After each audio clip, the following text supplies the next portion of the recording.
Jon Goyens joins us as he does weekly, twice a week on DFO Live. And let's sink our teeth into this Stanley Cup Final matchup, John. And let's start with Edmonton. They are well known for their attacks off the rush, led by Connor McDavid and Leon Draisaitl. Can they continue to be efficient in this area against the Florida Panthers? And how can Florida continue to be one of the best defensive teams in these playoffs? Well, they're definitely going to face a team that has a phenomenal gap control. Guys like Forsling have done a phenomenal job throughout these playoffs. I think everybody talks about him now. He has become an absolute household name when it comes to up-and-coming elite defensemen. But you look at how they play as a whole. They pressure you to dump in at a higher rate. So that's going to be an element that Edmonton at times, not known for their scoring off the forecheck, has shown the opportunities to close quickly on teams when they go to break out. And when you're slow to the switch, they'll make you pay. So as we fire up these clips, we'll see what allows Edmonton to be so efficient off the rush. If you have bad gap, we talked about it last week, they will make you pay. And these are guys like Darnell Nurse jumping up. It's Corey Perry. If you collapse too much in the offensive zone, they will make you pay. If you are in hope mode on 50-50 pucks, not only does speed kill, but grind kills you.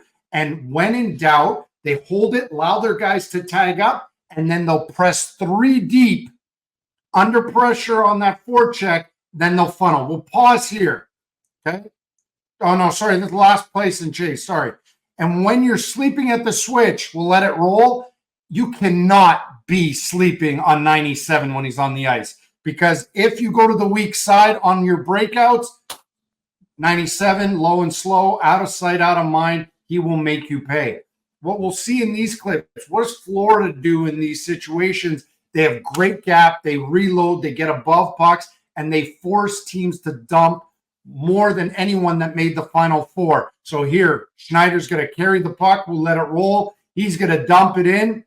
And look at the reaction out of Barkov. He's already anticipating that weak side. He's well ahead. Watch these slick little chip plays.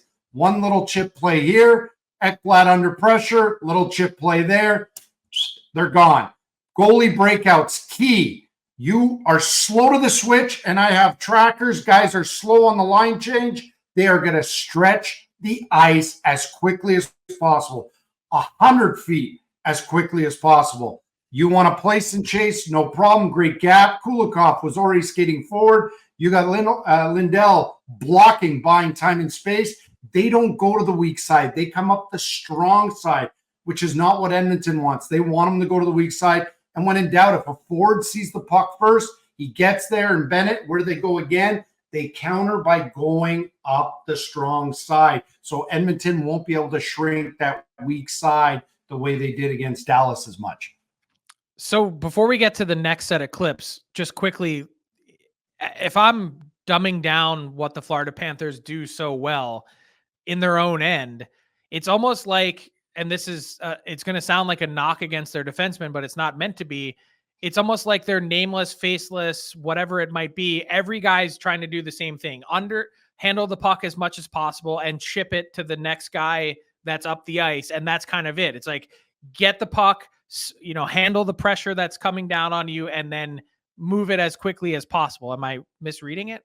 No, you're not misreading it. And if anything, they embrace that pressure because you're sucking a guy in. And you have other guys also slowing down the next second and third layers of pressure. So instead of having to exit 85 feet wide, they're saying, let's play 5 to 10 feet from each other, chip, and they're gone. So it seems like a team that really works on this situational hockey really consistently. Yeah, it almost seems like they're interchangeable parts, which is why you can have a Dmitry Kulikov come in and play well, which is why you can have Oliver Ekman-Larsson, after what he was asked to do all the heavy lifting in Florida, it's been so much easier. But let's talk about that Florida counterpunch, because to me, I've mentioned off the top of the show, the ferocious forecheck and how difficult that's going to be to play against, that north-south hockey, which has been huge for them. When you took a look at their tape, you noticed that they counterattack against teams best during this cup run? How do they continue to be successful in that area? And what is the fuel for them to get there? Well, again, previous clips, right? We show great gap. So we're going to see great gap, great sticks. And we're also going to see, again, to your analysis here, is that it's that next guy closest to the puck, the next guy that is the next option. And it's not overcomplicating things. It's underhandling pucks. And that's what allows for that counterpunch. And when in doubt, they will get on that forecheck and they will get you looking over your shoulders and making plays where you have to face your own goal line versus having your toes going north.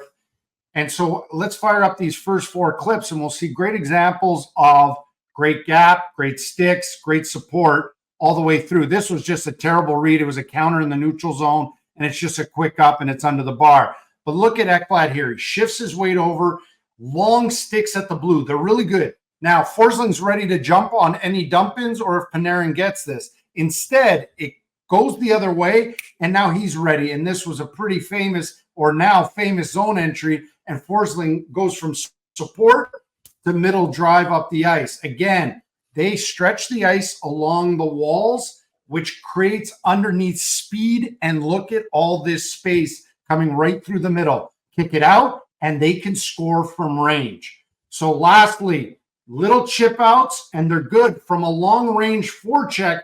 3 guys are up the ice as quickly as possible, and they make you make plays under duress. So how does Edmonton counter this stuff?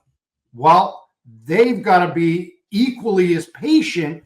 But one of the things that they have really shown, Tyler, you would have been in the building, they only give up 10 shots. But one of the things is they're not beating themselves by giving up odd man rushes. In fact, in game 5 against Dallas, they had 0 odd man rushes against. Why? Because they're okay absorbing the rush, getting way back in their 1-2-2. And even if they can't kill plays at the blue, they'll kill the plays between the tops of circles and the blue line as a 5-man unit. So let's let these continue to roll here.